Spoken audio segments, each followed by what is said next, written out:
네, 시청자 여러분 5시 정치회의 시작합니다. 오늘 문재인 대통령의 신년 기자회견이 있었습니다. 100분간 진행됐는데 역시 관심은 문재인 대통령이 보는 윤석열 검찰총장이었죠. 네, 질문이 이렇게 나왔습니다. 직접 임명장을 준 윤석열 총장 여전히 신뢰하느냐라고 물었는데요. 예. 이 문재인 대통령은 검찰총장이 검찰개혁에 적극적으로 앞장선다면 신뢰를 더 얻을 수 있을 것이다. 이렇게 애둘러서 표현을 했습니다. 다만 최근 이 검찰 고위직 인사의 항명 논란에 대해서는 인사 프로세스에 역행한 것이다. 이렇게 비판을 하게 됐습니다. 예. 어제 국회에서 임명동의안이 가결됐죠. 오늘 0시를 기준으로 정세균 국무총리의 임기가 시작됐습니다. 네, 오늘 문재인 대통령에게 임명장을 받았잖아요. 이 자리에서 정세균 신임 총리가 이 소통과 협치로 국민 통합을 이뤄내겠다라고 했고요. 혁신 성장을 위해 전력 투구를 다하겠다라고 했습니다. 이제 신임 총리가 왔으니까 나가는 사람도 봐야 할 텐데 이낙연 예. 총리 총리실에서 근무하는 동안 가장 행복했다라고 그동안의 소회를 전했고요. 앞으로 무엇은 어떤 일을 하던 국민들을 위해 일을 하고 싶다라고 전했습니다. 예, 자리에 앉아서 하나씩 정리를 해보도록 하겠습니다. 5시 정치회의 본격적으로 시작하겠습니다.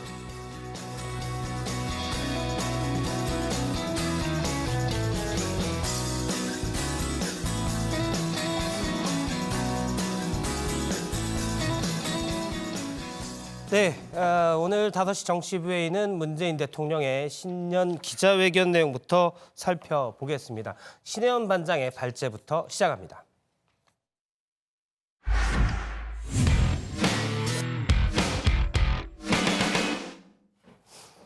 예, 신년 기자회견 100분 동안 있었습니다. 새해 국정 운영 방향에 대해 문 대통령이 설명을 했는데요. 윤석열 검찰총장에 대한 평가를 묻는 질문에는 검찰개혁에 총장이 앞장서야 한다는 말로 답했고, 조국 전 법무부 장관에 대해서는 고초를 겪었다며 마음의 빚이 크다고 했습니다. 이외에도 남북관계, 또 부동산 문제, 경제 등 다양한 질문이 쏟아졌는데요. 신혜원 반장의 발제로 일단 정리를 해보겠습니다. 네, 대통령의 신년 기자회견은 한 해 국정 운영의 지표가 됩니다.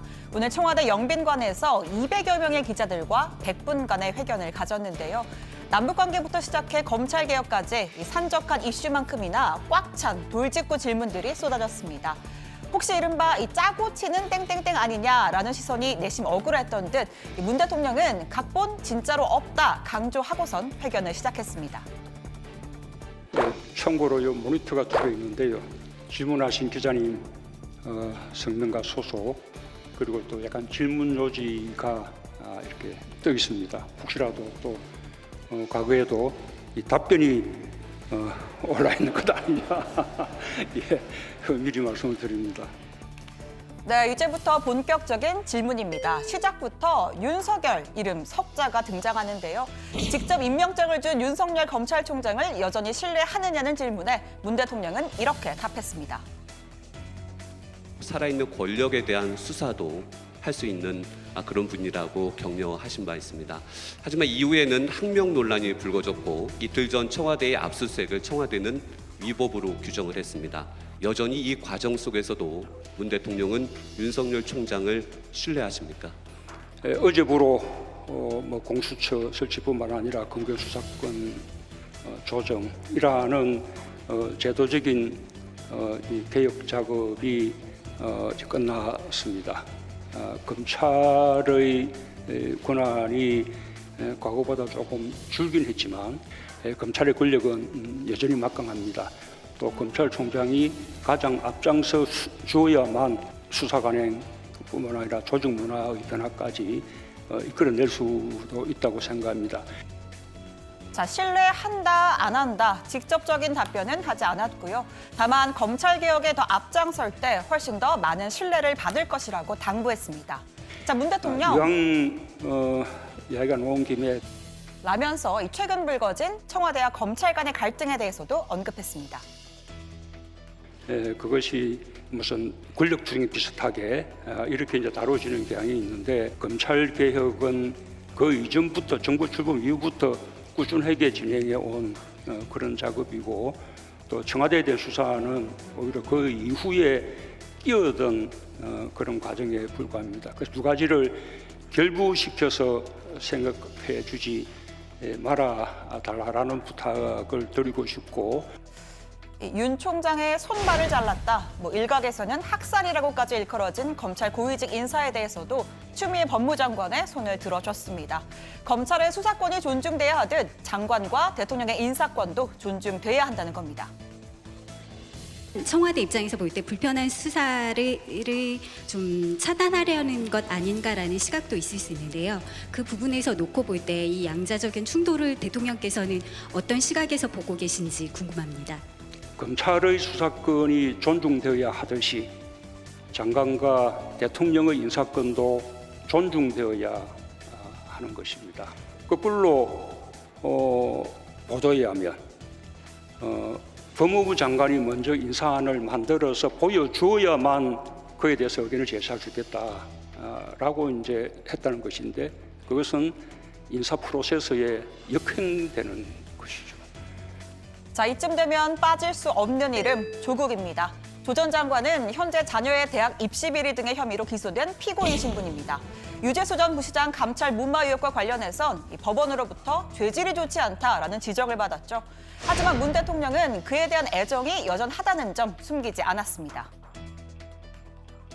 유무죄는 수사나 재판 과정을 통해서 이제 밝혀질 일이지만 그 결과와 무관하게 이미 조국 전 장관이 지금까지 겪었던 어떤 고초 그것만으로도 저는 아주 크게 마음에 빚을 졌다고 생각합니다.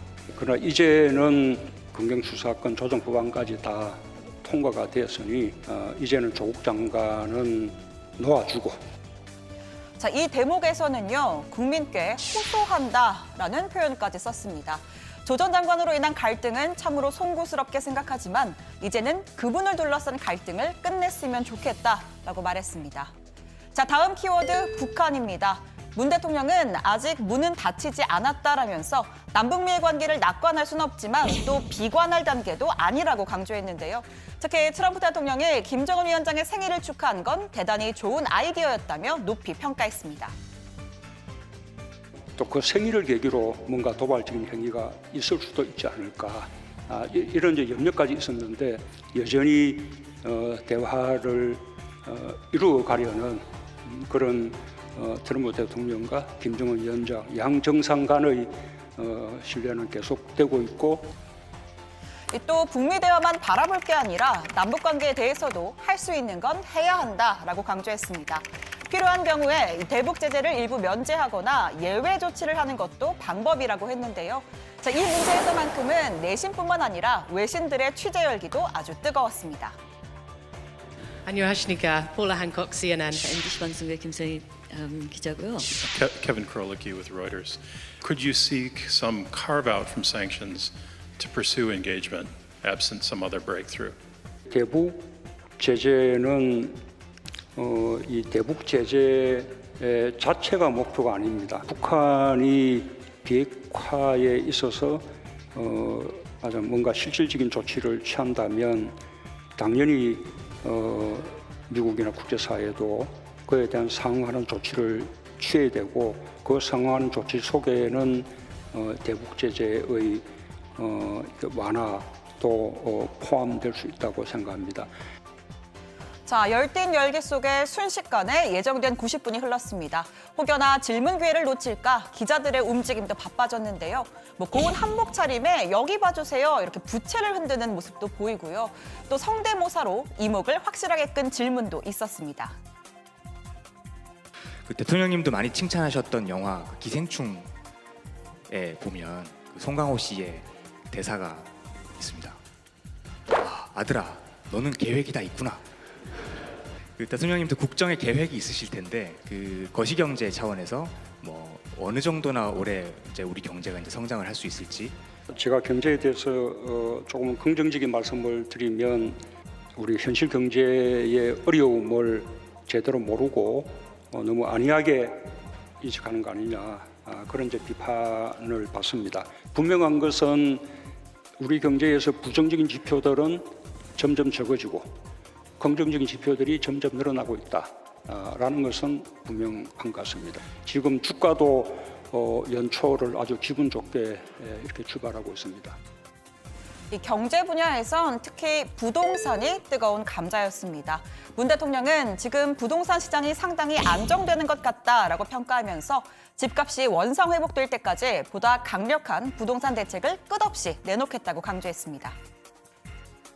그 원상 회복의 기준이 언제로 생각을 하시는 건지, 대통령님 취임 시 당시를 말씀을 하시는 건지. 그러니까 이게 왜냐하면 대통령께서 부동산 가격을 원상 회복하시겠다고 하면 이제 이 집 없는 서민들은 집 안 사고 원상 회복될 때까지 마음 놓고 기다려도 되는 건지. 대답이 불가능한 질문으로 보여집니다. 예, 그런 강력한 의지를 가지고 있다라고 생각합니다. 이 지나치게 높은 주택 가격들은 정말 많은 국민들에게 이렇게 좀 상실감을 줍니다. 그런 문제를 반드시 잡겠다는 것이고, 그냥 가격을 안정화시킨다는 정도로 만족하지 않겠다라는 의지를 밝힌 것입니다. 네, 오늘 회견 이 대부분 진지한 분위기 속에서 진행됐지만 보신 것처럼 때때로 웃음도 터졌습니다. 특히 문 대통령은 임기 이후의 계획에 대해 말할 때 크게 웃음 짓기도 했습니다. 예. 저는 이렇게 대통령 이후는 생각하지 않습니다. 일단 대통령 하는 동안 전력을 다하고 대통령 끝나고 나면 그냥 잊혀진 사람으로 그렇게 돌아가고 싶고요. 솔직히 이 구체적인 생각을 별로 안 해봤습니다. 뭐 대통령 끝나고 난 이후에 좋지 않은 모습 이런 것은 아마 없을 것입니다.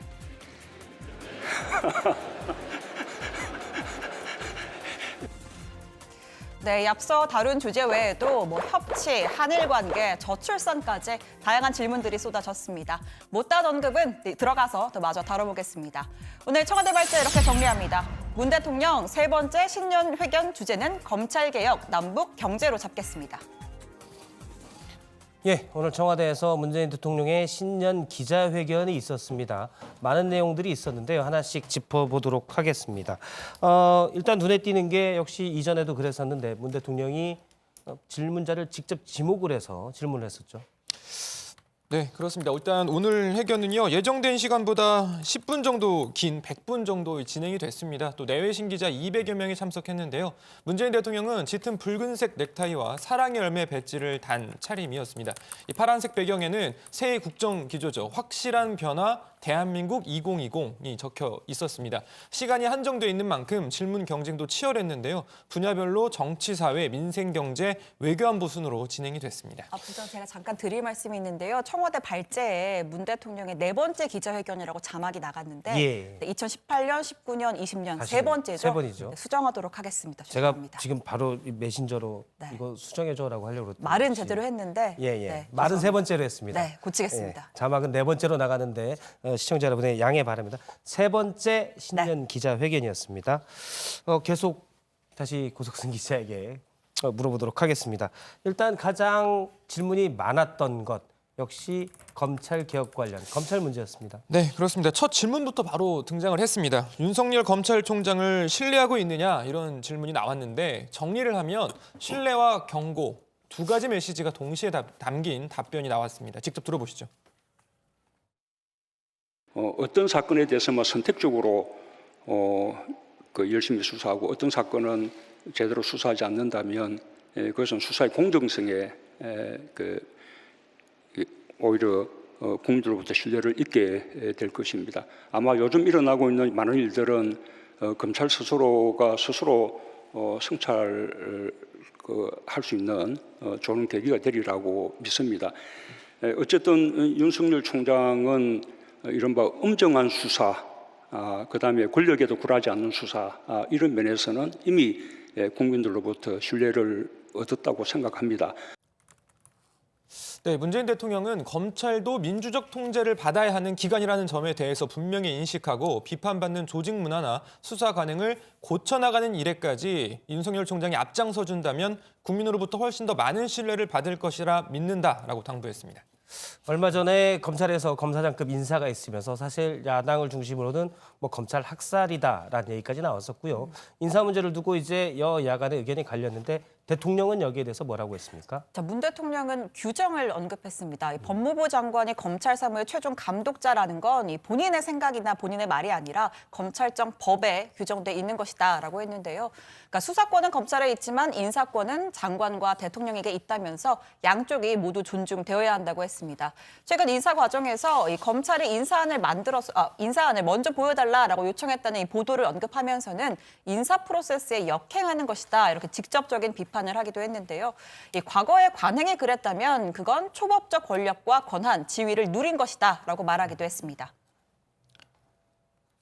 의견을 말하고 또 제청하고 하는 그런 식의 방식이나 절차가 아주 이렇게 정립되지 않은 상황에서 일어났던 그런 일이라고 일단 판단하고 이번을 계기로 의견을 말하고 제청하는 절차가 투명하게 국민들이 다 알 수 있도록 분명하게 정립돼 나가기를 바랍니다.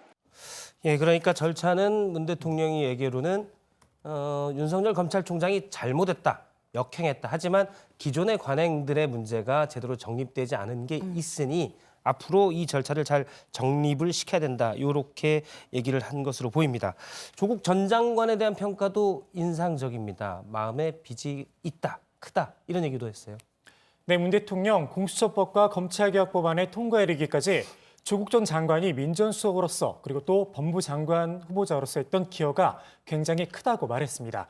유무죄는 수사나 재판 과정을 통해 밝혀지겠지만 그 결과와 무관하게 이미 조 장관 후보자가 겪었던 고초만으로도 마음의 빚을 졌다 이렇게 말을 했는데요. 이어 국민들 향해선 그분을 놓아달라 이렇게 말을 했습니다. 저는 국민들께도 좀 호소하고 싶습니다. 이제는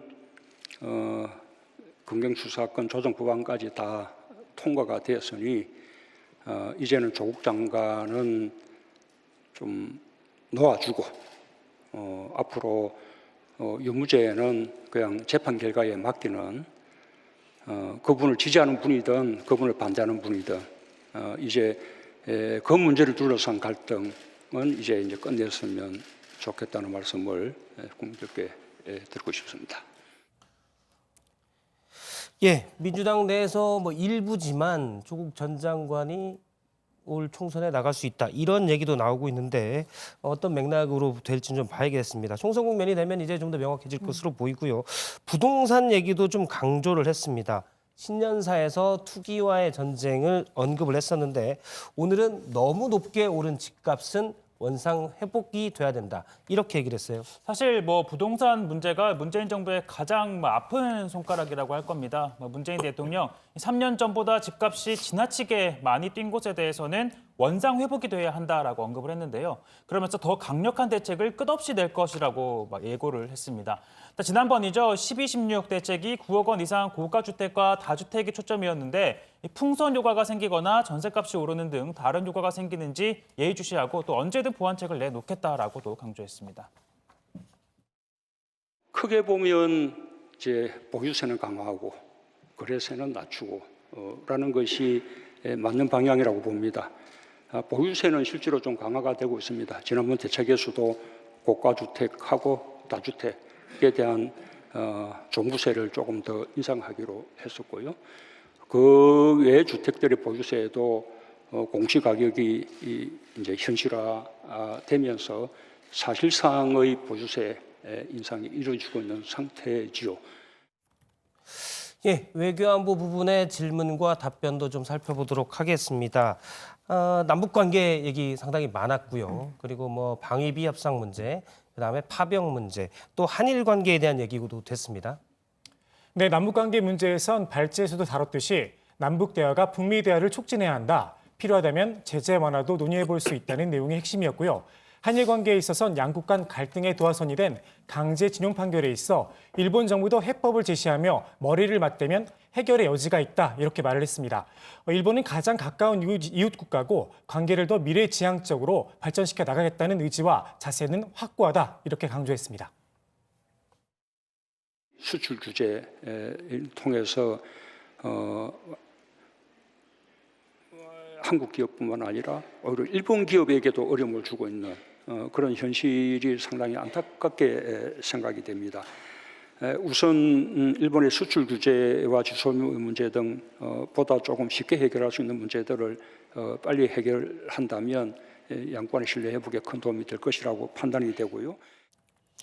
네, 또 올해 7월 열리게 될 도쿄 하계올림픽과 관련해서는 우리 정부는 적극적으로 협력할 계획이다. 남북 공동 입장 등의 방식으로 한반도 평화를 촉진하는 장으로 만들어갈 수도 있다라고 했습니다. 평창 동계올림픽 때 아베 총리가 참석을 했듯이 일본 이 도쿄 하계올림픽 때도 우리나라에서 고위급 대표가 아마 참석하게 될 것으로 예상한다라고도 덧붙였습니다. 예, 국내 정치 관련된 질문도 꽤 있었습니다. 특히 이제 오늘 정세균 신임 총리가 임명이 됐는데 협치 내각을 제안을 하겠다, 구성을 하겠다 이런 얘기가 사전에 있었습니다. 여기에 대해서는 대통령은 어떤 답을 했나요? 자, 문 대통령은 우선 이 정치가 국민을 좀 통합의 방향으로 갈 수 있도록 해야지 오히려 앞장서서 국민의 분열을 조장하는 거 옳지 않다. 이렇게 정치권의 자성을 촉구했습니다. 뭐 말로는 민생 경제가 어렵다라고 하면서 실제로는 정부가 성공하지 못하기를 바라는 듯한 제대로 일하지 않는 국회는 안 된다라고 또 지적을 했는데요. 이 총선이 지나고 야당 인사 가운데서도 함께할 만한 분이 있다면 모시겠다라면서 협치 내각에 힘을 실어주는 발언도 했습니다. 누차 강조하다시피 손뼉을 치고 싶어도 한 손으로는 칠 수가 없습니다. 대통령은 잘했냐, 책임을 다 한 것이냐, 그렇게 말씀하신다면 저도 참 송구스럽게 짝이 없습니다만 어쨌든 협치의 어떤 의지를 갖고 있기 때문에 마주 손뼉을 쳐주신다면 저는 국민들에게 좋은 모습 보여드릴 수 있다고 생각합니다. 예, 사실 오늘 문 대통령도 기자회견에서 얘기를 했지만 그러니까 이전에도 협치 내각을 위해서 야당 의원들이나 인사들에게 장관으로 들어오시라라고 제안을 했지만 다 거절을 했다 이렇게 얘기를 했습니다. 사실 일단 청와대와 정부는 협치 내각에 대해서 의견이 있는데 이제 야당의 반응이 어떻게 나올지는 좀 지켜봐야 될 것 같습니다. 일단 총선 이유가 될 것으로 예상이 되는데요. 오늘 기자회견만 딱 놓고 봐서 일단 뭐 예상은 뻔히 되긴 합니다만 야당의 반응은 어떻습니까? 네, 뭐 일제히 혹평을 내놓고 있는데요. 먼저 자유한국당은 이 국정 실패를 인정하지 않고 민심을 저버린 대국민 선전포고라는 날선 반응이 나왔습니다. 자, 전희경 대변인, 이 국민 앞에서 자화자찬했다면서 등 돌린 국민에게 조금이라도 환심을 사겠다는 쇼통쇼는 허무하기 짝이 없다라고 평가를 했고요.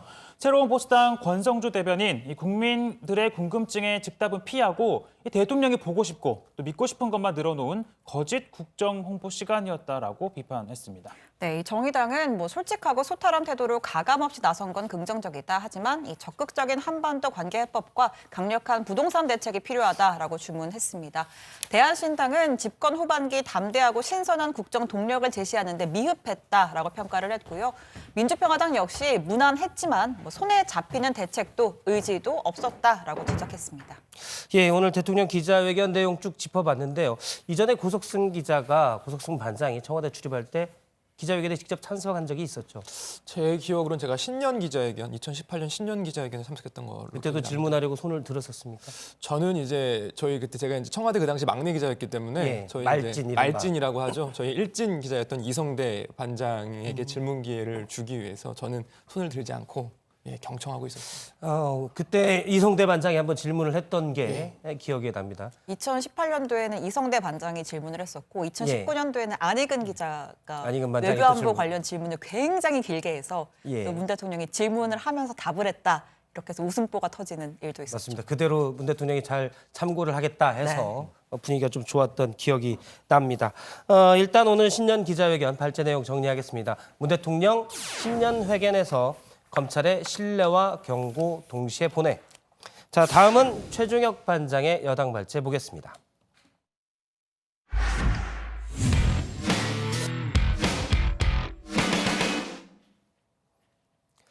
예, 어제 국회 본회의에서는 검경 수사권 조정 법안과 정세균 국무총리 임명 동의안이 모두 통과됐습니다. 문재인 정부 두 번째 총리인 정세균 총리가 오늘부터 공식 업무에 돌입을 했고요. 이제 나오죠. 이낙연 총리는 당으로 복귀합니다. 이낙연 이제 전 총리가 되는 거죠. 또 수사권 조정 법안 통과로 패스트트랙 전국도 사실상 막을 내렸는데 여당 발제에서 자세히 짚어보도록 하겠습니다.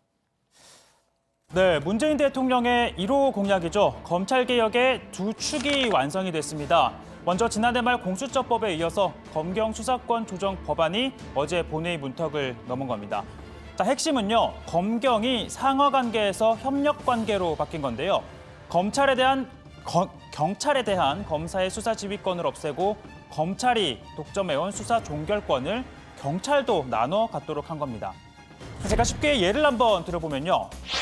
제가 일을 너무 하지 않는다면서 고석승반장이 저를 경찰에 고발을 합니다. 그럼 저는 또 경찰 조사를 받아야겠죠. 자, 그런데 경찰 이 조사를 해보니까 이 범죄는 아닌 것 같다라고 판단을 합니다. 자, 현재는 경찰의 판단과 관계없이 일단 검찰에 가서 저는 다시 또 조사를 받아야 할 수 있는데요. 그 다음에 검찰의 최종 판단을 기다려야 합니다. 자, 평소 뭐 다들 아시겠지만 저 법 없이도 살 사람이라는 말 많이 들어왔는데요. 저 같은 경우에는 경찰과 검찰 또 조사를 받아야 하니까 무섭기도 하고 같은 조사를 또 받아야 하니 일상의 차질이 불가피한데 하지만 수사권 조정이 이루어지면 경찰이 죄가 없다라고 판단을 하면 수사는 거기서 끝납니다. 자, 하지만 고석승 반장 입장에서는 또 납득하지 못할 수 있을 겁니다. 자, 그때는 이의 있습니다라고 이 경찰서장 등에게 이의 신청을 하면 경찰은 지체 없이 검찰에 사건을 넘겨야 합니다. 자, 또 반대의 경우도 있는데요. 제가 경찰에 가서 일 열심히 안 했다라고 솔직히 또 혐의를 인정을 하고 경찰은 처벌해야 한다라고 보고 이걸 검찰에 넘깁니다. 자, 그렇다고 하더라도 지금으로서는 저는 검찰에 가서 또 조사를 받아야 할 수도 있는데요. 하지만 수사권 조정이 되면 제가 경찰에서 혐의를 인정했으니까 검찰은 이 사건 기록만 검토해서 기소 여부를 결정하면 되는 겁니다.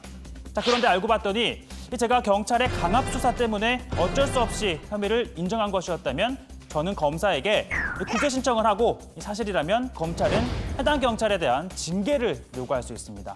자, 쉽게 이해가 되시죠? 자, 이 같은 검경 수사권 조정 법안을 포함해서 마찬가지로 패스트 트랙으로 지정돼 있던 유치원 사안법 등도 어제 본회의에서 통과가 됐습니다. 자, 민주당 이렇게 평가합니다.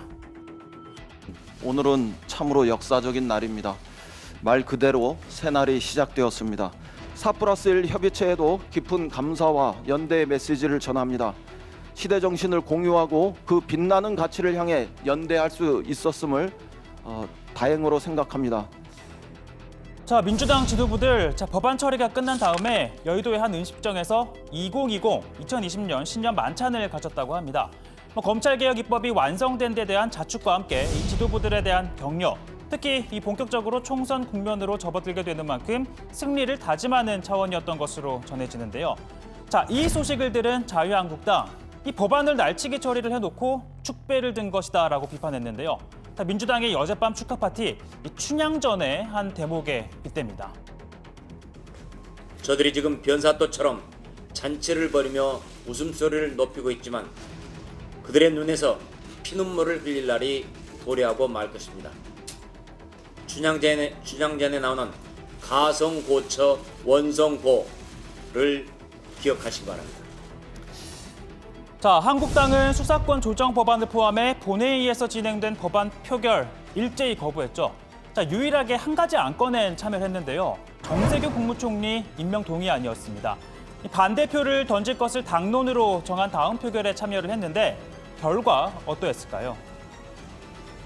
총 득표수 278표 중 가 164, 부 109, 기권 1, 무효 4표로서 국무총리 정세균 임명 동의안은 가결되었음을 선포합니다. 네, 들으신 것처럼 반대표가 총 109표가 나온 겁니다. 이 산술적으로 계산을 해보면 한국당 의원 108명이죠. 전원 반대표를 던진 걸로 보이고 일부 야당에서도 이탈표가 나온 것으로 보입니다. 자, 이로써 헌정사상 첫 국회의장 출신 국무총리가 탄생한 거죠. 자, 문재인 대통령 오늘 정호준 국무총리 임명을 제거했습니다. 자, 전임자는 새 총리에게 자리를 물려주고 또 나와야겠죠. 이낙연 총리 오후에 간단한 퇴임식을 가졌는데요. 총리 근무는 인생 최고의 행운이자 영광이었다며 환하게 보시는 것처럼 아주 환하게 웃으며 떠났습니다. 대통령 직선제 이후 최장기간 재임한 총리라는 수식어를 갖고 행정부를 떠나게 된 이낙연 총리. 내일 민주당 최고위에 참석해 당 복귀식을 가지는데요. 당의 간판급 스타로 자리매김한 만큼 총선에서도 이 총리의 역할이 크다고 보고 그를 맞이할 준비에 당은 한창입니다. 해방 이후 가장 걸출한 총리로 평가되기를 희망하며 다시 한번 이낙연 총리의 당 복귀를 환영드립니다. 최고의 총리였다는 말씀을 드립니다. 앞으로 한국 정치의 혁신과 미래를 열어가는데 큰 역할을 해주실 것으로 기대합니다. 자, 이 현실 정치에 복귀한 만큼 총선 준비에 주력할 걸로 보이는데요. 후임 총리의 지역구 바통을 이어받을 걸로 보입니다. 때마침 종로의 한 아파트를 임대한 것으로 확인이 되면서 종로 출마 선언도 머지않았다라는 관측이 나오는데요. 자, 총리실은 이 젊은 세대를 만날 수 있고 이 재래시장이 인접한 곳이다라는 힌트를 줬습니다. 자, 어디냐면요. 그곳은 바로 조익신 반장이 예측한 곳입니다. 아파트명이 경희궁 땡땡입니다. 경희궁의 땡땡. 아니 경희궁애가 아니고 경희궁 땡땡인데요. 이게 경희궁 땡땡을 사려다가 또는 뭐 전세인지 살 건지 모르겠지만 비싸서 포기했다. 네, 그렇습니다. 경희궁의 저녁 아닌가요? 아닌가요? 네, 아무튼. 네, 물론 뭐 저는 맞추지 못했지만 저는 여러분들께 웃음은 더 드리도록 하겠습니다. 자, 결국 자유한국당 황교안 대표와의 종로 빅매치 현실화될 가능성이 커졌죠. 전 정권 총리 또 현 정권 총리의 대결이자 둘 다 각 당의 유력한 대선 주자인 만큼 총선 결과에 따라 한 사람의 대선 가도엔 파란불이 또 한 사람에겐 빨간불이 켜질 수도 있습니다. 자, 오늘 발제 이렇게 정리합니다. 자, 몸집 커진 이낙연 국회의장 출신 첫 국무총리 정세균입니다. 예, 정세균 국무총리가 문재인 정부 두 번째 총리이자 헌정사상 첫 국회의장 출신 국무총리로 오늘 취임을 했습니다.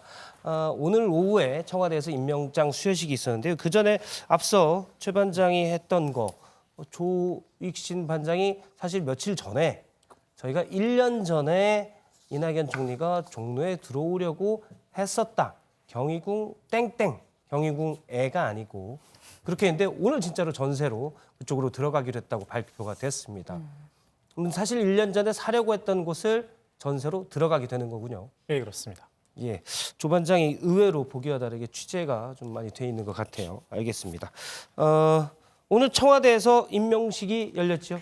네, 문 대통령이 오늘 오후 정오쯤에 정세균 신임 국무총리에 대한 임명동의안 제가 했고요. 관련 규정에 따라서 임기 오늘 0시부터 시작이 됐습니다. 자, 오후 2시 반에 청와대에서 임명장을 전달했고 문 대통령은 타협, 소통의 정치를 복원하는 게 시급하다면서 육선위원회 국회의장까지 지냈기 때문에 협력하는 정치, 타협하는 정치를 이루는데 적임자다라고 평가했습니다.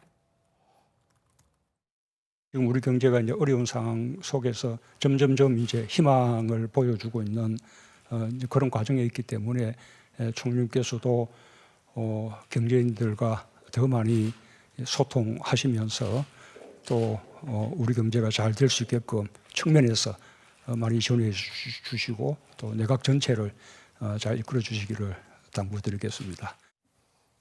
예, 오늘 환담회에서 정세균 총리는 뭐라고 또 답을 했습니까? 이 정 총리는 좋은 성과를 내서 보답하겠다라고 했고요. 또 그러면서 제가 가진 경험과 노하우를 잘 살려서 문재인 정부의 집권 후반기를 성공적으로 이끄는 데 일조할 수 있었으면 하는 바람을 갖고 있다라고 밝혔습니다. 자, 오늘부터 임기가 시작된 만큼 조금 전인 오후 4시 반에 서울 정부청사 별관에서 취임식을 가졌고요. 공식 업무에도 돌입했습니다. 오늘 저녁에 전현직 총리가 청와대에서 모인다고요? 네, 그러니까 이 정세균 현 총리 또 이낙연 전 총리를 문재인 대통령이 청와대로 초청한 겁니다. 예. 자, 이낙연 전 총리는 석별과 환영을 겸한 저녁에 있을 것 같다라고 전했는데요. 막걸리 회동이 있을 거라고 합니다. 아, 막걸리요. 석별과 환영을 겸한 저녁이 있을 것 같고요. 대통령께서 간간히 물어보셨어요. 이 막걸리가 총리님이 제일 좋아하시는 막걸리 맞습니까? 이렇게 물어보시면 그 준비하신 분이 제일 좋아하시는 막걸리는 준비를 못했고요. 두 번째 좋아하시는 막걸리입니다. 이렇게 답을 했거든요. 근데 두 번째가 맞는 건지 모르겠는데. 참고로 이낙연 전 총리가 제일 좋아하는 걸로 알려진 막걸리 전남 여수의 섬인 이 낭도에서 만드는 낭도 젖샘 막걸리라고 또 제가 또 보기와는 다르게 취재를 잘 하고 있고요. 이 시중에서 마셔도 봤습니다. 네, 시중에서 파는 것보다 조금 더 걸쭉한 맛이 아주 일품입니다. 아쉬워하는 듯한 뭔가 그리워하는 듯한 눈빛이 예. 입술을 다 굳이 그렇게 다실 필요는. 건조해서 그렇습니다. 예, 네. 알겠습니다. 제가 알기로 신반장은 막걸리보다는 다른 걸 더 선호합니다. 네. 예. 사실 이낙연 총리가 막걸리를 많이 좋아합니다. 좋아하고 또 밀기도 하고. 총리 공간에 제 주변 사람들을 이렇게 초대를 해서 막걸리 대접을 한다는 얘기를 들어가지고 예. 저도 이제 마시고 싶어서 요청을 했었는데 저한테 연락이 오지는 않더라고요. 저도 꼭 먹고 싶었는데. 그런 요청은 부장한테 하셔야죠. 네. 아니 저도 예전에 이제 그 현장 기자할 때 여의도에서 이렇게 저녁에 지나가다가 저희 기자 몇 명이 일행과 당시 이제 이낙연 지사와 잠깐 길에서 마주쳤어요. 근데 바로 옆에 막걸리 집이 없어서 그때는 호프집에 가서 그냥 길거리에서 우연히 만나서 맥주를 마셨던 기억이 좀 있습니다. 맥주 이렇게 많이 마시지는 않는 것 같더라고요. 일단 얼마 전에 뭐 막걸리 협회에서 무슨 상도 받은 걸로 알고 있는데 막걸리를 이낙연 총리는 특히 이제 많이 이낙연 전 총리죠 몰고 있는 것 같습니다. 아무튼 이제 정세균 신임 총리 얘기를 해봐야 되겠죠. 책임 총리 역할을 다하겠다. 이렇게 강조를 했죠. 네, 그렇습니다. 특히 정세균 총리는 총리 지명 직전에 문재인 대통령에게 책임 총리를 보장해달라 이렇게 요청을 한 것으로도 알려졌는데요. 관리형, 화합형 총리보다는 국정 운영을 주도하는 힘 있는 총리가 되겠다 이런 구상을 하고 있는 것으로 보입니다. 일단 책임 총리면 그만큼 권한과 의무가 실질적으로 더 커진다라고 볼 수도 있는 거고요. 그러면 어쨌든 국정에서 하반기에서 명실상부한 정부 2인자가 되는 거 아닌가요? 그렇습니다. 일단 뭐 정세균 총리는 이번 그 인사청문회에서도 총선이 끝난 뒤에 여러 정당이 참여할 수 있는 협치 내각 구성을 대통령께 적극 건의드릴 생각이다라고 밝혔는데 내각 운영과 관련해서도 대통령과 사전 조율이 있었던 것으로 보입니다. 자, 이렇게 되면 정세균 총리는 집권 여당의 원내대표 또 당대표 국회의장을 두루 거친 육선 의원에다가 노무현 정부에서 장관으로 산업정책을 총괄했고 이번 문재인 정부에서는 책임 총리직을 원만히 만약에 수행을 한다면 차기 대선 유력 주자로도 직행할 수 있다 이런 해석이 나오고 있습니다. 그러면은 지금 뭐 이낙연 전 총리가 지금 여권의 유력한 대선 주자로도 분류가 되는데 좀 뒤에 이제 하반기라서 정세균 총리가 나오면 전현직 총리가 맞붙게 되는 건가요? 물론 다른 주자도 있을 수가 있고요. 그렇죠. 뭐 이게 전현직 총리만 놓고 보면 뭐 지금 정세균 총리 2012년 대선 경선에 참여를 했었잖아요. 여러 차례 뭐 대선의 뜻을 준 적이 있긴 합니다. 그러다 보니까 인사청문회에서도 뭐 대권을 염두에 두고 있는 것 아니냐라는 질문이 나왔지만 이 뭐 후보자의 시절에 총리직에 충실하겠다라는 입장을 밝혔었죠. 그리고 지금 뭐 정 총리의 지역구인 서울 종로 이어받을 것으로 보이는 이낙연 총리 전 총리 또한 뭐 여권 내 유력한 차기 주자로 꼽히고 있는데요. 특히 총선에서 이 대결 가능성이 큰 뭐 황교안 야당 내 뭐 대표적인 대권 주자인 황교안 대표와의 선거에서 승리를 한다면 더욱더 뭐 말씀하신 것처럼 차기 대권 주자로서의 몸집이 커질 가능성이 있어 보입니다. 예, 일단 아직 뭐 출마 뜻을 밝히긴 했습니다. 종로에 이낙연 전 총리가. 그러면 종로 일단 출마로만 놓고 보면 종로와 전현직 총리라는 공통점을 갖게 되고 또 두 사람이 공통 호남 출신이잖아요. 이 두 전현직 총리가 만약에 대선에서 경선을 한다. 굉장히 재밌는 그림이 그려질 것 같습니다. 왜냐하면 이낙연 전 총리는 전남을 기반으로 하고 있고 또 전세균 총리는 또 전북을 기반으로 하고 있습니다. 그런데 민주당에서는 이제 호남 민심을 누가 잡느냐에 따라서 이 대선 경선 판이 크게 흔들리기 때문에 문재인 대통령도 호남 민심적으로 굉장히 노력을 했었지 않습니까? 그래서 이 둘의 대결 되게 재밌을 것 같고 일단 기반이라기보다는 이제 고향이 출신이 그쪽이라는 거죠. 예. 그리고 그 두 사람의 정치적 특성 좀 다른데요. 지금 이낙연 전 총리의 가장 큰 장점은 지지율 1위, 대중적인 지지율이고요. 그 전세균 총리 같은 경우에는 뭐 박영선 장관이 이런 지적을 했습니다. 직업이 당 대표다. 그러니까 워낙에 조직력이 탄탄한 분입니다. 그래서 이 두 사람이 경선을 붙는다면 굉장히 재밌는 게임이 될 것 같습니다. 그럼 지금 뭐 조익신 반장에 따르면 일단 조직 관리는 정세균 현 총리가 좀 앞서 있는 편이고 그렇습니다. 여론의 지지를 받는 거는 이낙연 전 총리가 좀 앞서 있는 편이다. 이렇게 볼 수가 있겠군요. 네, 지금 현재로 봤을 때는 뭐 그렇습니다. 이제 정세균 총리가 어떻게 하냐에 따라서 또는 또 지지율은 또 달라질 수가 있으니까요. 알겠습니다. 물론 이제 두 사람만 놓고 봤을 때입니다. 지금 민주당에서 뭐 여러 대선 주자를 만들겠다는 분위기이기 때문에 일단 두 사람만 놓고 봤을 때 그렇다는 얘기입니다. 사실 두 사람은 2012년 대선 때도 경쟁을 했지 않았습니까? 네, 그렇습니다. 2012년 민주통합당 대선 경선 당시에 문재인 대통령과 정세균 국무총리 그리고 손학규 바른미래당 대표 등이 경쟁을 했었는데요. 당시 이낙연 전 총리는 대선 주자는 아니었는데 손학규 캠프의 공동 선거대책위원장을 맡았었습니다. 예, 아무튼 이제 현실 정치에 복귀하는 이낙연 전 총리가 내일 민주당 최고위원회에 참석해서 신고식을 할 것으로 보입니다. 특히 민주당은 내일 1차 전략 공천 지역을 발표할 계획인데 종로가 여기에 포함될지에 일단 관심이 쏠립니다. 네, 그렇습니다. 민주당은 현역 의원 불출마 지역을 우선 전략공천 대상지로 삼는다라는 원칙을 정한 만큼 서울 종로, 광진을, 구로을, 또 용산, 경기, 고양정, 고양병 등이 유력하게 거론되고 있습니다. 민주당에서 또 청와대 참모 출신 인사들이 너무 많이 총선에 나와서 고민이다. 당 내부에서 반발하는 목소리도 좀 많고요. 그런데 당에서 청와대 근무 이력을, 그러니까 내가 청와대에서 문재인 대통령과 함께 일했다라는 걸 표기하는 걸 허용하는 쪽으로 가닥을 잡고 있다고요? 네, 일단 지난주에 청와대 비서진 1차 개편이 있었고 또 오늘 나오는 얘기로는 청와대 고민정 대변인, 또 주형철 대통령 경제부장관, 또 유성화 춘추관장 등도 뭐 출마를 사실상 기정사실화했다 이런 얘기들이 나오고 있는데요. 자, 포스터 하나를 좀 보겠습니다. 전북 군산 출마를 이미 선언한 김의겸 전 청와대 대변인의 총선 포스터인데요. 자, 밑에 보시면 문 대통령과 이렇게 마주보는 사진을 넣고 위에 문구로는 대통령님께 하고 싶었던 이야기들 이라는 멘트를 넣었습니다.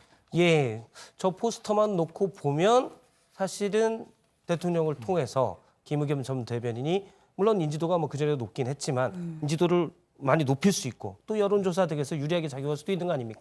네, 그래서 뭐 정치권에서 뭐 혹은 뭐 여당 내에서도 뭐 과도한 대통령 마케팅 아니냐 이런 부정적인 시선도 일부 있고요. 또 다른 한편으로는 청와대에서 근무한 건 사실인데 그걸 제안한다는 건 일종의 역차별 아니냐 이런 지적도 있기는 합니다. 자, 민주당의 공천관리위원회는 이처럼 논란이 일고 있는 문재인 청와대 이력 포함 허용 여부에 대해서 이 중앙당 선거관리위원회가 결정할 부분이라고 밝혔는데 사실상 허용하는 쪽으로 이 방침이 정해질 거란 관측이 나옵니다. 예, 사실은 경선할 때 전화로 여론조사를 하는데 사실 일반 국민들이 정치인들 이름을 잘 모르잖아요. 근데 이제 대통령과 함께 청와대에 근무했다 아무래도 일단 여론조사에서 지지층에서는 좀 더 얻어갈 수 있는 그런 효과가 있어서 뭐 찬반이 계속 있는 것 같습니다. 다른 얘기를 잠깐 해보도록 하겠습니다. 대통령 신년회견에서 얘기가 많이 나왔는데 어제 국회 본회의에서 검경 수사권 조정 법안이 통과가 됐고요. 처음으로 항의성으로 사의를 표명한 검사가 나왔다고요? 네, 부장 검사내전 들어보셨죠? 검사내전, 예, 제가 포스터로 많이 보고 있습니다. 예. 부장 포스터만. 원고도 좀 보셨으면 좋겠는데 아무튼 예. 예, 이게 저희 이제 드라마가 있지 않습니까? 예. 현재 드라마로도 반영이 되고 있는데 제가 드라마는 사실 제가 퇴근하기 한참 전에 드라마가 끝나서 드라마는 잘 못 보고 있습니다. 아니, 저희 알겠습니다. 회의 끝나면 6시 반, 7시인데 퇴근이 대체 언제 하시길래? 그거는 급인데요. 예, 퇴근 시간은 항상 좀 늦고요.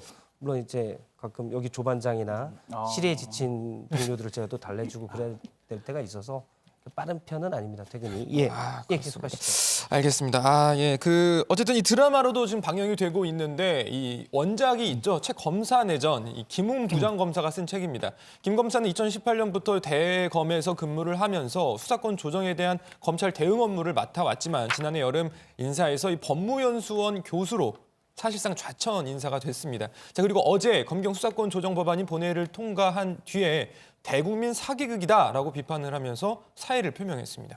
예, 구체적으로는 왜 사기극이다 이렇게 얘기를 한 건가요? 좀 뭐 강도 높은 좀 비난을 내놨는데 일단 이 김웅 검사는 개정된 법안에 대해서 개혁이 아니다. 민주화 이후 가장 혐오스러운 음모이자 퇴보라고 하면서 서민은 불리하고 국민은 더 불편해지며 수사기관의 권한은 무한정으로 확대돼 부당하다라고 주장했습니다. 그러면서 경찰 개혁이 이뤄지지 않았다는 점도 지적을 했는데 이 김웅 검사는 정보경찰을 거론하면서 정보경찰의 권력 확대의 야욕과 선거에서 경찰의 충성을 막걸리했기 때문은 아니냐 이런 또 의혹을 제기하기까지 했습니다. 예, 일단 김웅 검사 이제 전 검사가 되는 거죠. 주장이고요. 하지만 원래 검찰 개혁의 목소리가 높았던 부분은 검찰의 권력이 너무 크다. 그리고 견제할 수 있는 기관이 없다라는 것 때문인데 그래서 검찰의 힘을 좀 빼놓으니까 그럼 이제 경찰은 누가 견제하냐 이런 경찰 권력이 너무 커졌다는 우려가 나오는 것도 사실입니다. 네, 뭐 가장 좀 문제가 되는 게 사실 뭐 사법 경찰보다는 정보 경찰들에 대한 권력 비대화 문제가 좀 커지고 있는데요. 그러다 보니까 수사권 조정안에는 왜 이 정보 경찰에 대한 부작용, 또 정부가 추진하기로 한 전면적인 자치 경찰제 시행 문제 등 이 경찰의 권한을 분산하는 방법에 대한 논의가 이루어지지 않았냐라는 데에 대한 비판이 나오고 있는 겁니다. 사실 뭐 관련한 경찰 개혁 법안이 국회에 계류 중이긴 하지만 그동안 뭐 검찰 개혁 법안에 좀 가려져서 논의가 본격화되지는 않고 있는 상황이었죠. 예. 그러다 보니까 지금 법조계죠. 이찬희 대한변호사협회 회장도 이 경찰이 수사권을 독립적으로 가져갔을 때 막강한 정보력과 또 수사가 결합된 지금과 같은 경찰 구조에서 국민의 인권이 침해될 가능성이 높지 않을까 하는 우려가 있다라고 지적을 하기도 했습니다. 예, 이번 수사권 조정안의 핵심을 놓고 보면 사실은 경찰이 자체적으로 수사 종결권을 갖게 된 건데, 그러니까 이전에는 수사를 이건 무혐의니까 뭐 수사해봐야 별게 없습니다. 검찰한테 무조건 최종 승인을 받았어야 되는데 그냥 경찰 자체적으로 종결할 수 있게 된 거잖아요. 그렇습니다. 그렇게 될 경우에는 현재 같은 경우에는 경찰은 수사를 마치면 모든 사건을 검찰에 송치를 하고 검사가 이 사건을 종결, 그러니까 기소를 할지 불기소를 할지 정해왔잖아요. 하지만 개정안은 경찰은 혐의가 인정된 사건만 검사에게 넘기고 혐의가 인정되지 않는다라고 판단하면 자체적으로 종결을 해도 됩니다. 그러니까 말씀하신 것처럼 경찰의 부실 수사나 혹은 그럴 일 없겠지만 의도적으로 수사를 덮을 수 있다라는 우려가 나오고 있다는 건데요. 자, 이를 보완하기 위해서 경찰이 자체적으로 수사를 종결한 사건의 경우에는 검찰이 90일 동안 사건을 검토해서 경찰에게 재수사를 요청할 수 있도록 법안에 담겨 있습니다. 물론 경찰이 자체적으로 수사를 종결할 때 혐의가 없다라고 하면 고소인에게 통지를 하게 돼 있는데, 물론 검찰에 이의 신청할 수 있는 절차는 마련돼 있습니다. 하지만 일반적으로 고소인이 만약 약자거나 그래서 경찰이 약간 권력적으로 누른다면 이게 문제가 생길 수도 있어요. 이 부분에 대한 보완 장치도 필요하다는 주장들이 계속 있습니다. 좀 더 살펴봐야 될 것 같고요. 어쨌든 법안이 본회의를 어제 통과해서 6개월 이후에 이제 시행이 될 예정인데 시행령 등 후속 절차가 진행될 때 이런 부분에 대한 보완도 좀 필요할 것 같습니다. 오늘 기사는 이렇게 일단 정하겠습니다. 책임 총리 앞세운 정세균, 민주당 돌아오는 이낙연. 입니다. 다음은 고속신반장의 발제를 보도록 하겠습니다.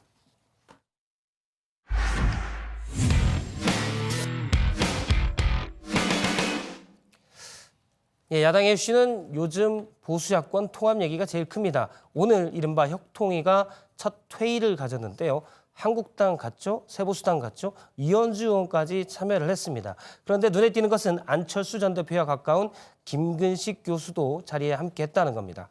황교안 한국당 대표가 어제 한 인터뷰에서 안 전 대표 측과도 간접적으로 통합을 이야기하고 있다, 이렇게 얘기를 했는데 그런 맥락일까요? 오늘 야당 발주에서 이 부분 좀 집중적으로 보겠습니다.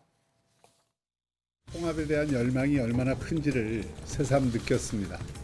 과거를 딛고 새로움을 만들어내기 위해 모였습니다. 우리가 이 자리에서 논의해서 제시할 통합신당의 상은 과거의 낡은 모습을 털어내고 미래의 희망을 줄 수 있어야 합니다. 자유한국당과 새로운 보수당 등 보수 진영의 정당, 시민단체가 참여하는 이른바 혁신통합추진위원회가 오늘 첫 회의를 가졌습니다. 새로운 보수당이 한국당과의 통합 논의 시작을 알린 지 하루 만입니다. 물론 이 새로운 보수당은 일단 혁신통합추진위를 통합 주체가 아닌 자문기구 역할 정도로 보고 있긴 합니다만 어쨌든 오늘 한국당과 새보수당이 모두 회의에 참여했습니다. 한국당에선 이양수, 김상훈 의원이 또 이 새보수당에선 지상욱, 정운천 의원이 대표로 나섰습니다. 혁신 통추위의 출범과 함께 서로 간의 입장차를 줄이고 대통합을 이뤄내는 지혜와 용기가 필요한 시점이라고 생각합니다. 앞으로 그러한 보수 통합의 촉진 기구가 되어줄 것을 기대하고 거기에 참여한 것을 매우 기쁘게 생각합니다. 물론 앞서 말씀드린 대로 새보수당은 혁통위를 통합의 주체보단 자문기구 성격으로 보고 있는데요. 새보수당 지상욱 의원은 이 점을 다시 한번 강조했습니다. 저희 입장에서는 이 백지 상태에서 시작을 하시는 게 옳겠다라는 생각을 하고요. 그럼 이 모임의 공식 명칭부터 또 역할, 기능, 내용 등에 대해서도 함께 논의를 하시는 게 옳다라고 생각을 합니다. 자문기구의 역할로 저희는 이해를 하고 있는데요. 그리고 저희들이 여기서 정한 것은 반드시 또 당에 돌아가서 추인을 받을 수밖에 없다. 자, 그리고 오늘 첫 회의에 눈길을 끄는 인사가 있었습니다. 바로 김근식 경남대 교수입니다. 저는 오히려 묻지마 통합이 필요하다고 생각합니다.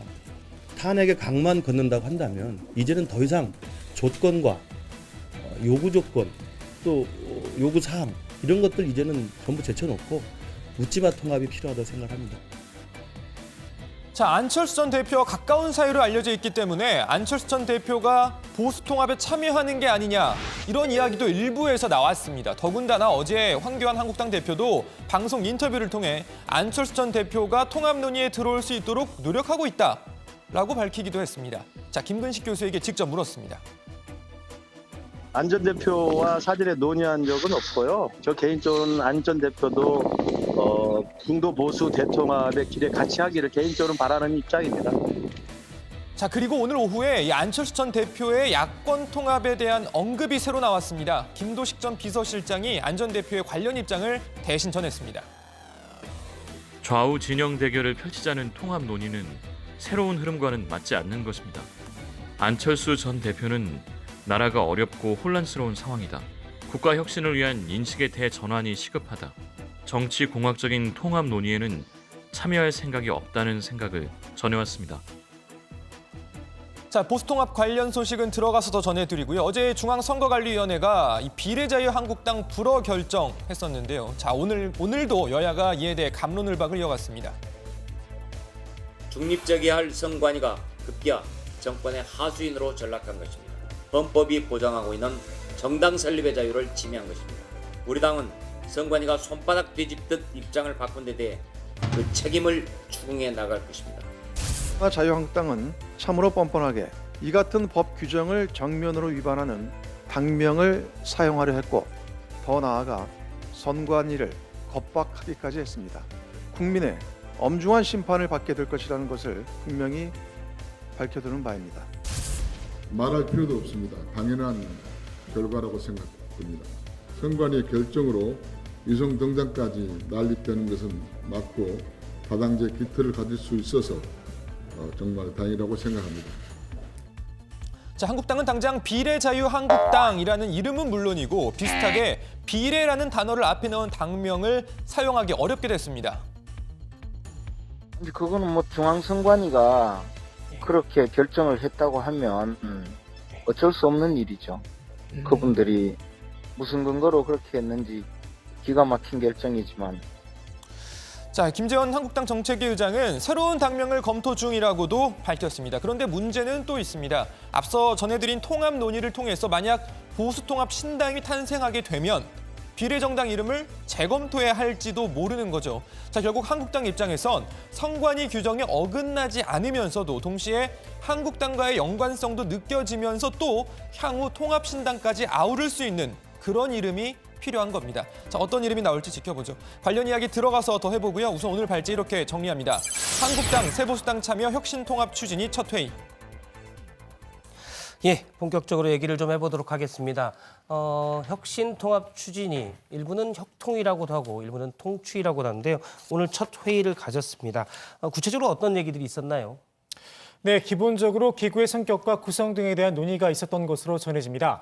박현중 위원장은 큰 쟁점이 될 사항을 가지고 논의를 한 게 아니라 혁통위 구성에 관한 여러 가지 내용에 대해 논의하고 각 당에 가서 다시 한번 의견을 듣고 내일 회의에 참석하기로 의견을 모았다, 이렇게 전했습니다. 박 위원장은 혁통위 논의 방향에 대한 구상도 밝혔는데요. 앞으로 통합을 전제로 해서 통합 세력이 무엇을 해야 하고 무엇을 할 수 있는지 등에 대해 논의하겠다, 이렇게 덧붙였습니다. 앞서 이제 눈에 띈 게 김근식 교수입니다. 원래 안철수 전 대표가 대선에 나갔을 때도 특보를 하기도 했었고 관심을 끌었는데 여기다 또 어제 안철수 전 대표의 측근이라고 분류되는 이태규 의원이 한 인터뷰에서 이런 얘기를 했어요. 안철수의 가치를 따른다면 보수 통합 논의에 참여할 수 있다. 이런 인터뷰를 한 뒤에 또 김근식 교수가 이 통추에 나가서 배경이 뭐냐 이런 얘기가 있었는데요.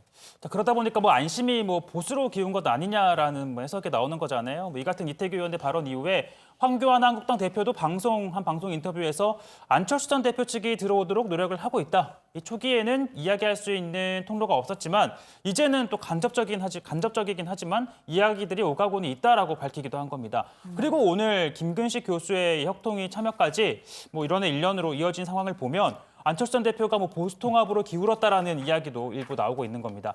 결론은 뭐 여전히 안심, 안철수의 마음은 오리무중이라는 건데요. 자, 오늘 김도식 전 비서실장이 안 전 대표의 입장문을 대신 내놨습니다. 그 입장문을 보면 국가 혁신을 위한 인식의 대전환이 시급하다. 정치 공학적인 통합 논의에는 참여할 생각이 없다라는 뜻을 밝혔습니다. 네, 이 김도시 전 비서실장과 통화를 해봤는데요. 예. 최근 이 보수통합 논의에 잇따라 거론이 되면서 김 전 비서실장이 안 전 대표에게 직접 입장을 물었다고 합니다. 그러자 안 전 대표가 현재의 보수통합 논의에는 참여할 생각이 없다는 뜻을 밝혔다는 겁니다. 그 내용을 정리해서 오늘 입장문이 나온 거죠. 예, 황교안 대표가 그러면 어제 간접적으로 접촉하고 있다, 이야기가 오고 가고 있다라고 했는데 이것과는 뭐 안철수 전 대표 측에서 나온 얘기가 있습니까? 자, 우선 이 김도시 전 비서실장은 직접적으로든 간접적으로든 접촉은 없었다라고 했습니다. 다만 안 전 대표와 연락이 닿고 있는 사람이 뭐 더 있을 수도 있기 때문에 예. 또 다른 측근과 접촉을 했을 가능성도 물론 있습니다. 자, 어쨌든 현재까지의 분위기로는 일단 보수 야권 통합과는 선을 긋는 그런 모양새입니다. 예, 안철수 전 대표가 이제 다음 주쯤, 이르면 다음 주에 귀국을 한다고 하니까 그때 되면 얘기가 좀 더 구체적으로 나올 것 같습니다. 주제를 바꿔서 외교안보 소식도 좀 간단히 다뤄보도록 하겠습니다. 강경화 외교부 장관이 한미 외교장관 회담을 위해 샌프란시스코에 가 있는데 아무래도 호르무즈 파병 논의가 핵심 이슈가 될 것으로 보입니다. 네, 강경화 장관은 우리 시간으로 오늘 새벽 회담이 열릴 미국 샌프란시스코에 도착했습니다. 강 장관은 어제 출국에 앞서 기자들과 만나 호르무즈 해협 파병에 대해 계속 검토 중이라고만 밝혔습니다. 한미 외교장관 회담은 우리 시간으로 내일 중에 열리게 되는데요. 이 자리에서 폼피오 미국 국무장관이 호르무즈 해협 파병을 통한 공동 방위 동참을 요청할 가능성이 큽니다. 네, 한미 외교장관 회담과 함께 한미일 외교장관 회의도 함께 열릴 예정인데요. 이 모테키 일본 외무상이 자신의 트위터에 이 샌프란시스코 방문 일정을 간단하게 올렸습니다. 자, 모테키 외무상 미일, 한일 그리고 한미일 외교장관 회의를 각각 갖고 북한과 중동을 포함한 지역 정세 등에 대해서 논의할 예정이라고 밝혔습니다. 예, 비슷한 시각에 워싱턴에서는 한미 방위비 분담금 협상도 진행이 됩니다. 아무래도 이번 주가 한미 동맹의 중요한 한 주가 좀 될 것 같아요. 네, 정은보 한미 방위비 분담 협상 대사도 오늘 새벽 미국 워싱턴에 도착을 했는데요. 자, 공항에 도착한 정 대사 이 취재진에게 여러 가지 사안들에 대해 의견을 좁혀가고 있는 상황이지만 포괄적 타결을 해 나가는 데 있어서는 여전히 또 이견을 보이고 있는 것도 사실이라고 밝혔습니다. 자, 그러면서 양측 간의 창의적인 대안을 만들어 나가는데 서로가 노력하고 있다라고 강조를 했고요. 자, 이번 회의가 6번째 자리입니다. 한미 양국 입장 차이를 얼마나 좁힐 수 있을지가 관건으로 보입니다. 예, 사실 방위비 분담금 관련돼서는 오늘 대통령의 신년 기자회견에서도 얘기가 나왔습니다. 그 내용을 제가 잠깐 보면 문재인 대통령은 한국으로서는 기존의 방위비 분담의 협상 틀 속에서 합리적이고 공평한 수준의 분담이 이루어져야 한다고 본다. 이렇게 얘기를 했습니다. 국회 동의도 받아야 되기 때문에 무리하게 갈 수는 없다는 거였죠. 좀 지켜봐야 될 것 같고요. 오늘 기사 제목 이렇게 정하도록 하겠습니다. 안철수 정치공학적 보수통합 참여 안 해. 자, 다음은 조익신 반장의 발제입니다.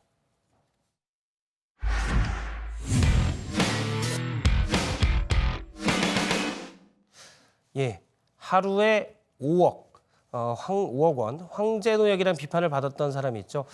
지금 세금 56억 원을 체납해 국세청이 발표한 고액 상습 체납자 명단에 오르기도 했었던 허재호 전 대주그룹 회장 얘기인데요. 현재 조세포탈 혐의로 재판을 받고 있는데 재판에 참석하지 않으려고 뭔가 몸이 아픈 것 같은 그런 연기를 하는 듯한, 물론 확인은 안 됐습니다. 영상이 공개가 됐습니다. 조 반장 발제해서 좀 보도록 하겠습니다.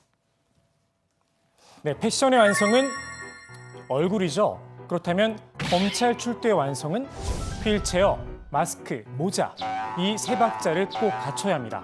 이른바 출두 패션의 전범을 만든 이분, 한보그룹 정태수 전 회장입니다. 이후 침대, 링겔, 산소호흡기까지 패션 소품을 업그레이드해가며 다양한 출두 패션이 쏟아져 나왔습니다. 2007년엔 외신 보도도 탔습니다. 유독 검찰 출두를 앞두고 경세가 악화되는 우리 회장님들을 꼬집은 겁니다. 드라마나 영화에선 이미 단골 소재입니다. 미래자동차 오현수 회장이 지병으로 오늘 저녁 돌연병원에 입원했습니다. 오 회장 측은 변호사를 통해 검찰 출석을 연기해 줄 것을 요청했습니다. 이젠 검찰을 넘어 재판에서도 메소드급 연기를 시전하려는 분이 계시다는 보도가 나왔습니다. 일단 영상부터 먼저 보실까요? 축 늘어진 왼팔, 힘없이 걷는 걸음걸이, 어딘가 많이 불편해 보입니다. 그런데 아빠 이거 한번 해주세요. 말이 떨어지기가 무섭게 팔을 치켜 세우고 소리를 지릅니다. 특히 마지막에 씩 웃는 모습, 압권입니다. 이분 허재호 전 대주그룹 회장입니다. 어디선가 본 듯한 얼굴이죠. 세금과 벌금 400억 원을 체납하고도 이른바 황제 노역으로 하루 5억 원의 벌금을 탕금받았던 전설적인 그분입니다. 지금은 가족들과 뉴질랜드에 머물고 있다고 하는데요. 가족들과 단란한 식사 자리 행복해 보입니다. 그런데 허 전 회장 또 세금 5억여 원을 내지 않아 재판을 받고 있다고 합니다. 한국으로 들어와 재판을 받기 싫어서였을까요? 몸이 좋지 않다는 이유로 재판에 불출석했습니다. 취재에 나선 언론에 이렇게 해명했다고 합니다. 심장병 수술을 3차례나 받았고 의사 진단서를 재판부에 제출했습니다. 지금도 날씨가 차면 혈압이 올라갈 정도로 건강이 좋지 않습니다. 앞선 영상에서 허 전 회장이 왜 아파 보이는 표정을 지었는지는 확실히 밝혀지지 않았습니다. 다만 건강한 모습도 영상에서 확인할 수 있었는데요.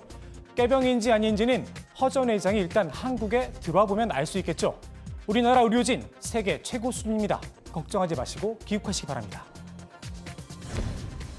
희망돼지 저금통. 지난 2002년 대선 당시 노무현 후보를 돕기 위해 국민들이 십시일반 모은 성금이었습니다. 당시 모금한 총액 57억여 원. 추미애 법무부 장관이 돼지 엄마라는 별칭을 갖게 된 것도 이때였습니다. 이후 정치권에선 국민의 성금을 모아 정치적 뜻을 펼치는 게 하나의 문화로 자리를 잡았습니다. 유시민 노무현재단 이사장이 대표적입니다. 2010년 경기도지사에 출마하면서 유시민 펀드까지 내놨었는데 단 4일 만에 41억 원을 모으기도 했습니다. 조국 백서 추진위원회. 검찰과 언론의 조국 죽이기 과정을 백서로 발간하겠다고 나선 겁니다. 김민웅 경희대 교수, 최민희 전 의원, 김어준 딴지일보 총수가 지도부를 맡았는데요. 이번에도 백서 제작에 앞서 모금을 했는데 나흘 만에 목표 금액 3억 원을 채웠습니다.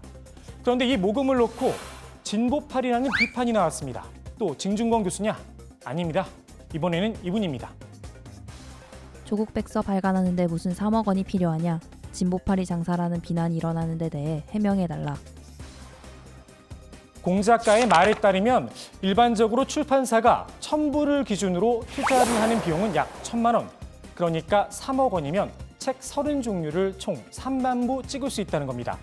문재인 대통령 팬카페 내에서도 불만의 목소리가 나왔습니다. 조장관 팔아 책 장사한다. 지키지도 못해놓고 무슨 백서냐 이런 겁니다. 후원금을 냈다가 환불을 요구한 경우도 있었습니다. 한 발 더 나가서 조국 백서 무료로 배포하겠다는 이야기도 나왔습니다. 어떤 시점이든 기록이 완성되는 대로 PDF 파일로 만들어 전 국민들에게 무료로 배포할 계획이고 종이책을 원하시는 분들이 계실 경우 기간을 정해 그 수량을 파악한 후 최소한의 제작비만 반영한 실비로 판매할 계획이라고 전해왔습니다. 논란이 일자 백서 추진위 측도 입장을 내놨습니다. 잘 모르니까 의문은 충분히 가질 수 있다는 겁니다. 원래 2억 원이 목표였는데 법률 자문을 받아보니 법적 소송의 여지가 있어 예비비까지 더해 3억 원을 모금했습니다. 우려가 현실이 되지 않으면 공익적 기부를 하기로 결정했습니다.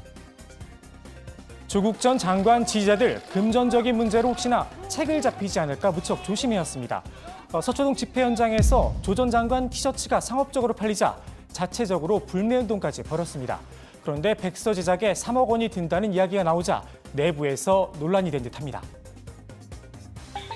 제가 지난번 발제 때 한번 말씀을 드렸었죠. 방송 때도 선거 때도 말조심을 해야 한다.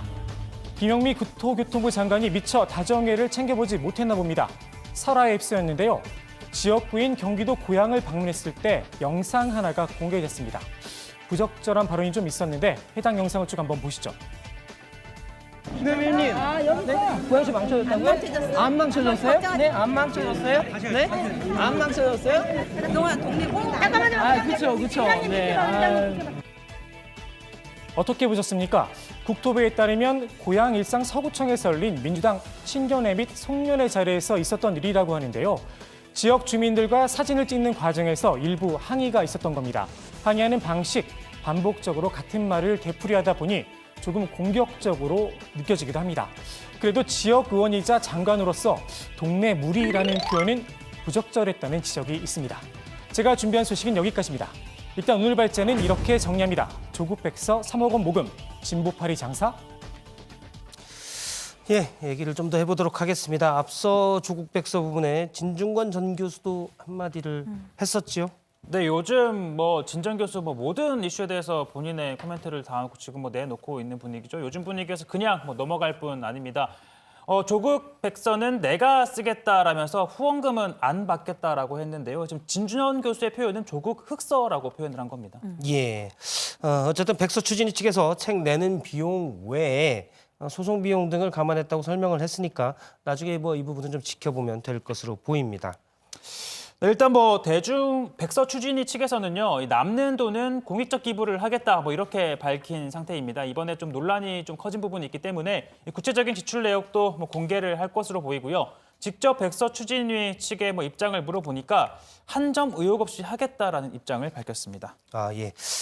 김영미 국토부 장관 얘기 오늘 이슈가 많이 됐습니다. 동영상이 공개되면서 되는데 일단 김현미 장관의 표현만 놓고 보면 부적절해 보이긴 하는데 전후 상황을도 같이 봐야 될 것 같아요. 상황은 어땠습니까? 네, 제가 당시 그 당 행사에 참여를 했던 관계자 연락이 좀 닿았는데요. 행사가 진행되는 와중에 아까 질문했던 동영상 속 시민을 비롯해서 한 30여 명이 밖에서 이게 꽹과리, 북 등을 이용해서 좀 항의를 했던 모양입니다. 예. 그러면 좀 사실 소음도 크고 행사 진행이 좀 어려웠긴 했는데 방금 상황은 동영상에 나왔던 상황은 행사가 끝난 다음 아닌가요? 네, 행사를 마치고 기념 촬영을 하려고 하는데 밖에 있던 분들이 이제 이번에 카메라를 들고 안에 들어와서 이렇게 반복적인 질문을 한 겁니다. 김 장관 입장에선 신경이 좀 날카로워질 수 있었던 하다 이런 생각도 들긴 하는데 어쨌든 적절한 대응은 아니었다고 봅니다. 예, 김현미 장관 이번에 이제 불출마를 선언을 했습니다. 자유한국당에서는 해당 지역구에 김연아 의원이 출마한다 이런 얘기가 있죠. 그렇습니다. 김현미 국토교통부 장관을 부동산 전문가인 내가 잡겠다 이런 식으로 미리 프레임을 짠 것처럼 이렇게 좀 준비를 한 듯 하기도 한데 아마 이 영상 많이 보셨을 겁니다. 그래서 장관님 내년 총선에 나가십니까? 나갈 계획입니다. 네, 현재 그 지역구 그대로 나가십니까? 네, 김연아 의원님도 자주 다니시는 거 알고 있습니다. 네, 하지만 이 김 전 장관이 불출마 선언을 하면서 다소 맥이 빠지긴 했는데요. 부동산 정책 문제를 계속 거론하면서 표심을 자극하겠다 이런 기본 전략은 계속 유지하고 있는 것처럼 보입니다. 예, 지금 김현미 장관이 안 나가면 해당 지역구 아무래도 이제 부동산 문제 때문에 그쪽 지역구에는 불만들이 좀 높았었는데 누가 대신 나갑니까? 아직 확실하게 결정된 건 아닙니다만 현재는 고민정 청와대 대변인이 꾸준히 거론이 되고 있습니다. 다만 이 고민정 대변인 같은 경우에는 아직 사퇴를 하기도 전이고요. 또 현재 서울 광진을 출마 가능성도 거론이 되고 있어서 아직 좀 더 지켜봐야 될 것 같습니다. 예, 알겠습니다. 그리고 하나 좀 새로 기분 좋은 소식이니까 제가 간단히 전하도록 하겠습니다. 다정에서만 두 번째로 전하게 되는데요. 봉준호 감독의 영화 기생충이 미국 아카데미상에서 작품상을 포함해 6개 부분의 후보로 지명이 됐습니다. 우리나라 영화 역사 101년 만에 아카데미상 최종 후보에 오른 건 기생충이 처음이라고 합니다. 우리 기자 2명도 출연을 해서 관심이 일단 좀 있습니다. 일단 국회 발제는 여기까지 정리를 하도록 하겠습니다. 조국 백서 3억 원 후원 모금 논란. 예.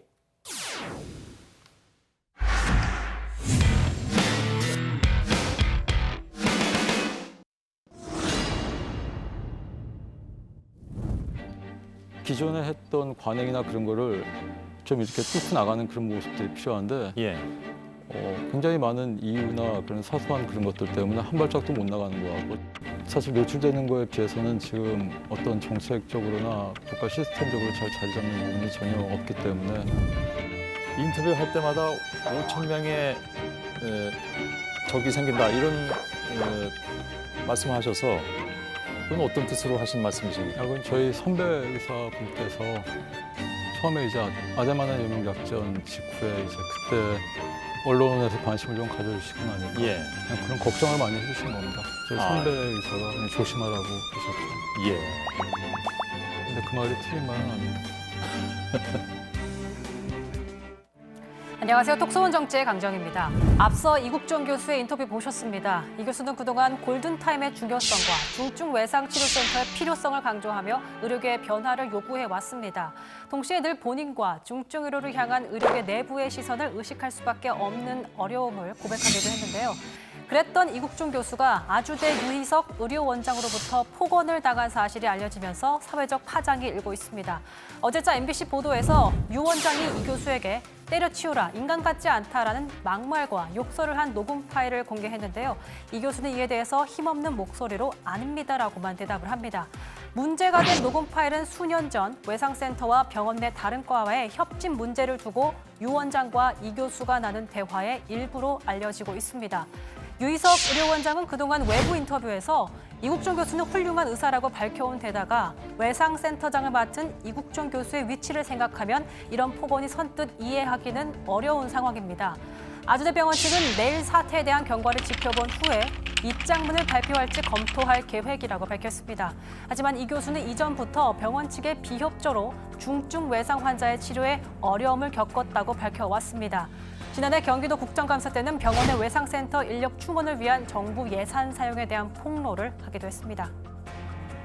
22억 원 이상의 예산이 간호사분들 이제 증원하는 데 내려왔는데 이제 60여 명을 증원을 해야 되는 상황인데 실제로는 병원에서는 30명만 증원하고 나머지 이제 30여 명 뽑을 예산을 기존 간호사들, 병원에서 월급 주고 있던 일반 간호사들 월급을 이제 국비로 돌린 겁니다. 최초 언론 보도에 따르면 여기에 권역 외상센터 운영 문제와 날아다니는 응급실로 불리는 닥터 헬기의 소음 민원까지 더해지면서 병원 측과의 갈등이 커진 것으로 보입니다. 아주대 의료원 측은 옥상 헬기장에서 행사를 진행하는 게 위험할 수 있어 우려를 표한 것이고 소음 문제도 병원장으로서 주민과 환자들의 민원을 줄이려는 방안이라고 설명했습니다. 한편 온라인에서는 이 교수에 대한 지지와 응원이 이어지고 있습니다. 반면 유 원장에 대해서는 거센 비판과 함께 유 원장을 파면해야 한다는 국민청원까지 등장을 했는데요. 하지만 병원 측에서 계속 이견을 제시하고 있어서 사실 여부는 조금 더 지켜봐야 할 것 같습니다. 고민이 깊어진 이 교수는 한때 병원을 그만두는 것까지 고민을 했지만 마음을 추스르기 위해서 현재는 해군 순항훈련에 합류해 태평양 횡단 항해를 떠난 상황입니다. 떠나기 전에 이 교수는 병원에서 나만 가만히 있으면 조용하다고 하니까 내가 틀렸다는 생각이 든다라는 말을 남겼다고 합니다. 단순히 의사 개인과 병원의 갈등으로 볼 것이 아니라 이번 일을 계기로 여전히 허술한 응급 이송 체계와 이뤄진 부족으로 신음하는 의료 시스템 현실적인 대책 고민 필요해 보입니다. 네, 오늘 5시 정치회의 여기까지입니다. 시청해주신 여러분 고맙습니다. 아유, 수고하셨습니다. 오늘도 퇴근 혼자 늦으실 건가요? 집에는 월급만 가는데 안 들어가.